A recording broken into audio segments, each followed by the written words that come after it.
जय श्री कृष्णा। इस साल सावन पूर्णिमा का व्रत 19 अगस्त 2024 को सोमवार के दिन रखा जा रहा है। इसी दिन सावन के आखिरी सोमवार का व्रत भी रखा जाएगा।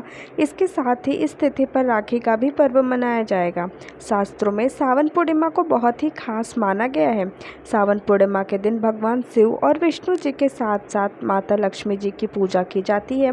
सावन पूर्णिमा के दिन लक्ष्मी जी की पूजा करने से साधक को शुभ फल की प्राप्ति होती है। वहीं इस दिन गंगा स्नान और दान को भी बहुत उत्तम माना गया है। सावन मास की पूर्णिमा तिथि पर व्रत रखने से और विधि पूर्वक लक्ष्मी जी की पूजा करने से साधक पर सदा लक्ष्मी जी की कृपा बनी रहती है। इस दिन व्रत कथा का पाठ करना भी बहुत ही शुभ फलदायी माना जाता है। तो आइए रसपान करते हैं सावन पूर्णिमा की व्रत कथा का, जिसे एक समय माता यशोदा के पूछने पर भगवान श्री कृष्ण ने उन्हें सुनाया था। तो चलिए सब मिलकर भक्ति के सागर में गोता लगाने के लिए चलते हैं मैया यशोदा के महल की ओर।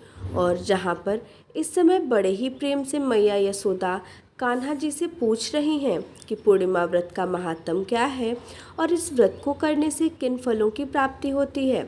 द्वापर युग में एक समय की बात है। यशोदा जी ने श्री कृष्ण से कहा, हे कृष्ण, तुम सारे संसार के उत्पन्न करता, पालन करता और उसके संहार करता हो।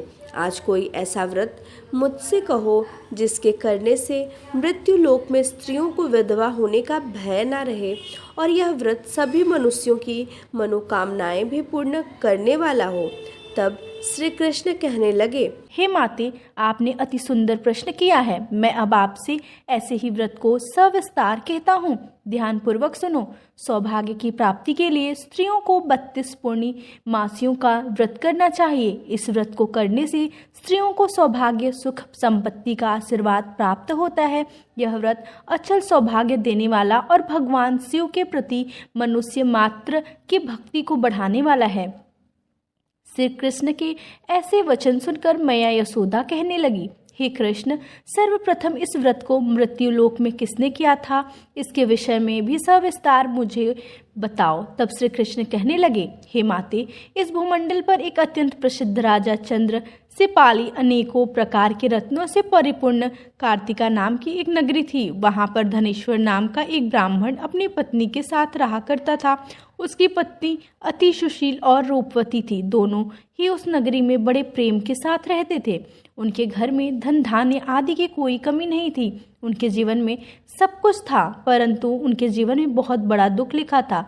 उस दुख का कारण थी उसकी कोई संतान ना होना, जिस कारण वह पति पत्नी अत्यंत दुखी रहा करते थे। एक समय की बात है, एक बड़ा तपस्वी उस नगरी में आया। वह तपस्वी योगी उस ब्राह्मण के घर को छोड़कर अन्य सभी घरों से भिक्षा लाकर भोजन ग्रहण किया करता था, परंतु उसने कभी भी रूपवती से भिक्षा नहीं ली। उस योगी ने एक दिन रूपवती से भिक्षा ना लेकर उसी के पास के किसी घर से भिक्षा ली और नदी किनारे जाकर उस भिक्षा में मिले हुए भोजन को वह प्रेम पूर्वक खा रहा था कि धनेश्वर ने योगी का यह सब कार्य किसी प्रकार से देख लिया। अपनी भिक्षा के अनादर से दुखी होकर धनेश्वर नाम का ब्राह्मण तपस्वी योगी से कहने लगा, हे महात्म, आप सभी घरों से भिक्षा लेते हैं, परंतु मेरे घर की भिक्षा आप कभी नहीं लेते, इसका क्या कारण है। तब तपस्वी ने कहा, निसंतान के घर की भीख पतियों के अन्न के तुल्य होती है, और जो पतियों का अन्न ग्रहण करता है वह खुद भी पतित हो जाता है। क्योंकि तुम निसंतान हो, अतः पतित हो जाने के भय से मैं तुम्हारे घर की भिक्षा नहीं ले सकता। धनेश्वर यह बात सुनकर अपने मन में बड़ा दुखी हुआ और हाथ जोड़कर तपस्वी के पैरों पर गिर पड़ा और बड़े दुखी मन से कहने लगा, हे महाराज, यदि ऐसा है तो आप मुझे पुत्र प्राप्ति का कोई उपाय बतलाइए। आप तो सर्वज्ञ हैं, मुझ पर अवश्य ही यह कृपा कीजिए। धन की किसी प्रकार की सुख संपत्ति की मेरे घर में कोई कमी नहीं, परंतु मैं संतान न होने के कारण अत्यंत दुखी हूँ। आप कृपया मेरे दुख का निवारण कीजिए। आप तो सामर्थ्यवान हैं। ब्राह्मण की यह बात सुनकर वह तपस्वी योगी कहने लगे कि हे ब्राह्मण, तुम देवी चंडी की आराधना करो। घर जाकर तब उस ब्राह्मण ने अपनी स्त्री से सारा वृत्तांत कहा और स्वयं तपस्या करने के लिए वन में चला गया। वन में जाकर उसने देवी चंडी की उपासना और उपवास करना प्रारंभ कर दिया। देवी चंडी ने 16वें दिन उसकी तपस्या से प्रसन्न होकर स्वप्न में उसको दर्शन दिए और कहने लगी, हे धनेश्वरी, जा पूत्र पुत्र होगा, परंतु वह 16 वर्ष की आयु में ही मृत्यु को प्राप्त हो जाएगा। यदि तुम दोनों पति पत्नी मिलकर 32 पूर्णमासियों का व्रत विधि पूर्वक करोगे, तब तुम्हारा पुत्र दीर्घायु हो जाएगा। जितनी तुम्हारी सामर्थ्य हो, आटे के उतने दिए बनाकर भगवान शिव का पूजन करना। पूर्णिमा के दिन प्रातः काल इस स्थान के पास तुम्हें आम का एक वृक्ष दिखाई देगा। उस पर चढ़कर तुम एक फल तोड़कर अपने घर चले जाना और अपनी पत्नी से सारा वृत्तांत कहना। ऋतु स्नान के पश्चात वह स्वच्छ होकर भगवान शिव का ध्यान करके उस फल को ग्रहण कर लेगी। तब उसे भगवान शिव की कृपा से गर्भ ठहर जाएगा। इस प्रकार जब वह ब्राह्मण प्रातः काल उठा, तब उसने उस स्थान के पास आम का एक वृक्ष देखा। स्वप्न में मिले आदेश के अनुसार उस ब्राह्मण ने आम के वृक्ष पर चढ़कर उस फल को तोड़ने का प्रयास किया, परंतु कई बार प्रयास करने के बाद भी वह उस वृक्ष पर चढ़ नहीं पाया। अब तो उस ब्राह्मण को बड़ी चिंता होने लगी। तब वह विघ्न विनाशक भगवान गणेश की वंदना करने लगा कि हे दयानिधे, अपने भक्तों के विघ्नों का नाश करने, उनके मंगल कार्य को करने वाले, दुष्टों का नाश करने वाले, रिद्धि सिद्धि प्रदान करने वाले, हे गणपति भगवान, आप मुझ पर कृपा करके इतना बल दीजिए कि मैं अपने मनोरथ को पूर्ण कर सकूं। इस प्रकार गणेश भगवान से प्रार्थना करने पर उनके आशीर्वाद से धनेश्वर वृक्ष पर चढ़ गया। तब उसने आम का एक सुंदर फल देखा था, उसे तोड़ लिया। उसने विचार किया कि जो वरदान से फल मिला था वही यह फल है। उसके बाद उसे और कोई फल उस पेड़ पर दिखाई ही नहीं दिया। तब धनेश्वर उस फल को लेकर अपनी पत्नी के पास आ गया और उसे खाने के लिए दिया। उसकी पत्नी ने अपने पति के कहे अनुसार उस फल को खा लिया और वह भगवान के आशीर्वाद से गर्भवती हो गई। देवी चंडी की असीम कृपा से कुछ ही समय बाद उसे एक अत्यंत सुंदर पुत्र मिला। पति पत्नी दोनों ने मिलकर पुत्र के जन्म का खूब धूमधाम से उत्सव मनाया। वे दोनों अब बड़े खुश थे। माता पिता के हर्ष और शोक के साथ वह बालक शुक्ल पक्ष के चंद्रमा की भांति अब अपने पिता के घर में बढ़ने लगा। देवी चंडी की कृपा से वह बालक बहुत ही सुंदर और सुशील और विद्या में बहुत निपुण था। देवी की आज्ञा अनुसार उसकी माता ने 32 पूर्णमासी का व्रत रखना प्रारंभ कर दिया ताकि उसका पुत्र बड़ी आयु वाला हो जाए। जब 1.25 वर्ष लगा, तब देवी दास के माता पिता को बड़ी चिंता हुई कि वह उनके पुत्र की इस वर्ष मृत्यु ना हो जाए। इसलिए उन्होंने अपने मन में विचार किया कि यदि यह दुर्घटना उनके सामने हो गई तो वे कैसे सहन कर पाएंगे। तब उन दोनों ने मिलकर देवी दास के मामा को बुलाकर उसे पढ़ने के लिए काशी भेज दिया। सारा प्रबंध करके माता पिता ने काशी जाने के लिए देवी दास को एक घोड़े पर बिठाकर उसके मामा को उसके साथ भेजा, किंतु यह बात उसके मामा या किसी और से नहीं बताई कि देवी दास की उम्र कम है। धनेश्वर ने अपनी पत्नी के साथ अपने पुत्र की मंगल कामना और दीर्घायु के लिए देवी चंडी की पूजा करना और व्रत रखना प्रारंभ कर दिया। इस प्रकार दोनों ने मिलकर 32 पूर्णमासी का व्रत पूरा किया। कुछ समय के बाद एक दिन वह दोनों मामा और भांजे रात में विश्राम करने के लिए किसी गांव में ठहरे हुए थे। उस दिन उस गांव में एक ब्राह्मण की अत्यंत सुंदरी, सुशीला, विदोष और गुणवती कन्या का विवाह होने वाला था।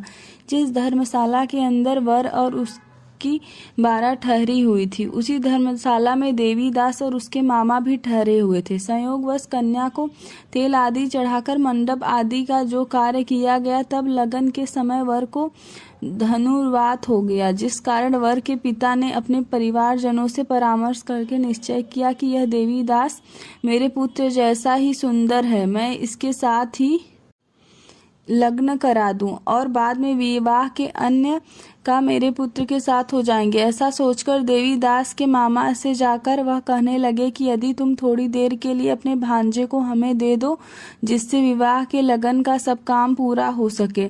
तब उसका मामा कहने लगा कि जो कुछ भी मधुपर्क आदि कन्यादान के समय वर को मिलेगा वह सब हमें दे दिया जाएगा, तो मेरा भांजा इस बारात का दूल्हा बन सकता है। विचार विमर्श करने के बाद ब्राह्मण के पुत्र का विवाह में दूल्हा बनकर मंडप में बैठा दिया गया। उसके साथ सभी विवाह का रात्रि में विधि पूर्वक संपन्न हो गए। पत्नी के साथ वह भोजन नहीं कर सका और मन में सो लगा कि मेरे बाद न जाने इस स्त्री का क्या होगा। ऐसा सोचकर वह बड़ा दुखी और उदास हो रहा था। तभी उसकी पत्नी ने पूछा कि क्या बात है, आप इतने उदास और दुखी क्यों हो रहे हैं। तब उसने वह सब बातें जो वर के पिता और उसके मामा में हुई उस स्त्री को बतला दी। तब वह कहने लगी कि यह ब्रह्म विवाह के विपरीत हो कैसे सकता है। देव ब्राह्मण और अग्नि के सामने मैंने आपको ही अपना पति बनाया है, इसलिए आप ही मेरे पति हैं और मैं आपकी ही पत्नी रहूंगी, किसी अन्य की पत्नी मैं बिल्कुल नहीं बन सकती। तब देवीदास ने कहा, ऐसा मत करो क्योंकि मेरे आयु बहुत थोड़ी है, मेरे बाद आपकी क्या गति होगी। इन बातों को अच्छी तरह से विचार लो। परंतु वह स्त्री दृढ़ विचार वाली थी। वह कहने लगी, जो आपकी गति होगी वह मेरी भी इसलिए है। स्वामी उठिए और भोजन करिए, आप निश्चय ही भूखे होंगे। इसके बाद देवीदास और उसकी पत्नी दोनों ने मिलकर भोजन किया और शेष में इसी तरह से बातें करते रहे। प्रातःकाल जगने पर देवीदास ने अपनी पत्नी को इन लोगों से जुड़ी हुई एक अंगूठी दी और एक रुमाल दिया और कहने लगे, हे प्रिय, इसे अपने पास रखो और संकेत समझकर स्थिर मन हो जाओ। मेरा मरण और जीवन जानने के लिए तुम्हें एक पुष्प वाटिका बनानी होगी। उसमें सुगंधी वाली एक नवमल्लिका लगा दो और उसको प्रतिदिन जल से सींचना और आनंद के साथ तुम अपने घर में रहो और उत्सव मनाओ। जिस समय और जिस दिन मेरे प्राण होगा अर्थात मेरी मृत्यु नजदीक होगी, उस दिन यह सारे फूल और वाटिका सूख जाएंगी और जब ये फिर से हरे हो जाएं तब जान लेना कि मैं जीवित हूँ। यह बात निश्चय करके समझ लेना कि इससे कोई संशय नहीं। ऐसा समझाकर वह वहां से चला गया। प्रातः काल होते ही वहां पर गाजे बाजे बजने लगे और जिस विवाह के कार्य समाप्त करने के लिए वर और सभी बाराती मंडप में आए, तब कन्या ने वर को भली प्रकार से देखकर अपने पिता से कहा कि यह मेरा पति नहीं है, मेरा पति तो वही है जिसके साथ मैं रात्रि के समय मेरा पानी ग्रहण हुआ था। इसके साथ तो मेरा विवाह ही नहीं हुआ है। यदि वह वही है तो बताएं कि मैंने इसको क्या दिया।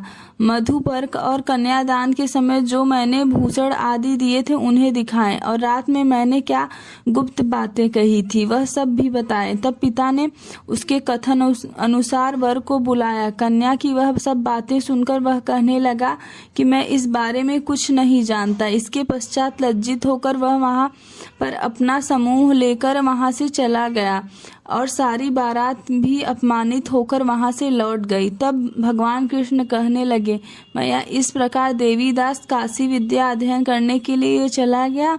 जब कुछ समय बीत गया तब काल से प्रेरित होकर एक दिन एक सांप रात के समय उसको डसने के लिए वहां पर आया। उस विस्तर के प्रभाव से उसने सोने के स्थान पर चारों ओर विष का ज्वाला से विषैला हो गया, परंतु व्रत रखने के प्रभाव से उसको वह सांप डस नहीं पाया, क्योंकि पहले ही उसकी माता ने 32 पूर्णिमा का व्रत धारण किया हुआ था। इसके बाद मध्याह्न के समय स्वयं काल वहां पर आया और उसके शरीर से उसके प्राणों को निकालने का प्रयास करने लगा, जिससे वह मूर्छित होकर धरती पर गिर पड़ा। भगवान की कृपा से उसी समय देवी पार्वती के साथ भगवान शिव वहां पर आ गए। उसको मूर्छित दशा में देखकर देवी पार्वती ने भगवान शिव से प्रार्थना की, हे भोलेनाथ, इस बालक की माता ने पहले से ही 32 पूर्णिमा का व्रत किया है, जिसके प्रभाव से भगवान अब आप इसको प्राण दान दे दीजिए। देवी के इस प्रकार निवेदन करने पर भोलेनाथ ने उस बालक को प्राण दान दे दिया। इस व्रत के प्रभाव से काल को भी पीछे हटना पड़ा और देवीदास स्वस्थ होकर उठ बैठा। उधर उसकी पत्नी उसके काल की भी प्रतीक्षा किया करती थी। एक दिन जब उसने देखा कि उस पुष्प वाटिका में पत्र पुष्प कुछ भी नहीं रहे, तब उसे अत्यंत आश्चर्य हुआ और जब वह वैसे ही हरी भरी हो गई, तब वह समझ गई कि उसके पति पर छाया संकट दूर हो चुका है। वह बड़े प्रसन्न मन से अपने पिता के पास जाकर कहने लगी कि पिताजी, मेरे पति जीवित हैं, अब आप उनको ढूंढिए। जब 1.25 वर्ष बीत गया, तब देवीदास भी अपने मामा के साथ काशी चल दिया। इधर उसके ससुर उसको ढूंढने के लिए अपने घर से जाने ही वाले थे कि वे दोनों मामा भांजे ठीक वहीं पर आ गए। उन्हें अपने घर पर आया देखकर उसका ससुर बड़ी प्रसन्नता के साथ अपने घर में उन दोनों को ले आया। उस समय नगर के निवासी भी वहां इकट्ठे हो गए और सभी ने निश्चय किया कि अवश्य ही इस बालक के साथ इस कन्या का विवाह हुआ था। उस बालक को जब कन्या ने देखा तो पहचान लिया और कहने लगी कि यह तो वही है जो संकेत करके गए थे। इसके पश्चात सभी कहने लगे कि भला हुआ जो यह वापस आ गया, और तब सभी नगरवासियों ने मिलकर आनंद मनाया। कुछ दिन अपने ससुराल में रहने के बाद देवीदास अपनी पत्नी और मामा के साथ ढेर सारे धन और उपहार के साथ अपने घर के लिए चलने लगे। जब वे सब मिलकर अपने गांव के निकट आ गए, तब कई लोगों ने उन्हें देखकर उनके माता पिता को पहले ही जाकर सूचना दे दी कि तुम्हारा पुत्र अपनी पत्नी और मामा के साथ वापस आ गया है। ऐसा समाचार सुनकर माता पिता को पहले ही तो विश्वास नहीं हुआ। जब उन्होंने खुद जाकर देखा तो उन्हें बड़ा आश्चर्य हुआ और तब देवीदास ने अपनी पत्नी के साथ अपने माता पिता के चरण छूकर उनका आशीर्वाद प्राप्त किया। तब माता पिता ने इस चमत्कार को देखकर अपने घर पर बहुत सारे ब्राह्मणों को बुलाकर उन्हें यथासंभव दान दक्षिणा उपहार में देकर उन्हें प्रसन्न किया और उनका आशीर्वाद प्राप्त किया। भगवान कृष्ण कहने लगे कि हे माते, इस प्रकार धनेश्वर 32 पूर्णिमा के व्रत के प्रभाव से पुत्रवान हो गया। जो भी स्त्रियां इस व्रत को रख, वे जन्म जन्मांतर में व्यधन हो दुख नहीं भोगी और सदैव सौभाग्यवती बनी रहती हैं। यह मेरा वचन है और इसमें कोई संदेह नहीं मानना। यह व्रत पुत्र पत्रों को देने वाला और संपूर्ण मनोकामना को पूर्ण करने वाला है। 32 पूर्णमासों के व्रत करने से वृत्ति की सारी इच्छाएं भगवान की कृपा से पूर्ण हो जाती हैं। कथा समाप्त। प्रेम से बोलिए श्री कृष्ण भगवान की जय। कथा को अंत तक सुनने के लिए आप सबका बहुत बहुत धन्यवाद। जय श्री कृष्ण।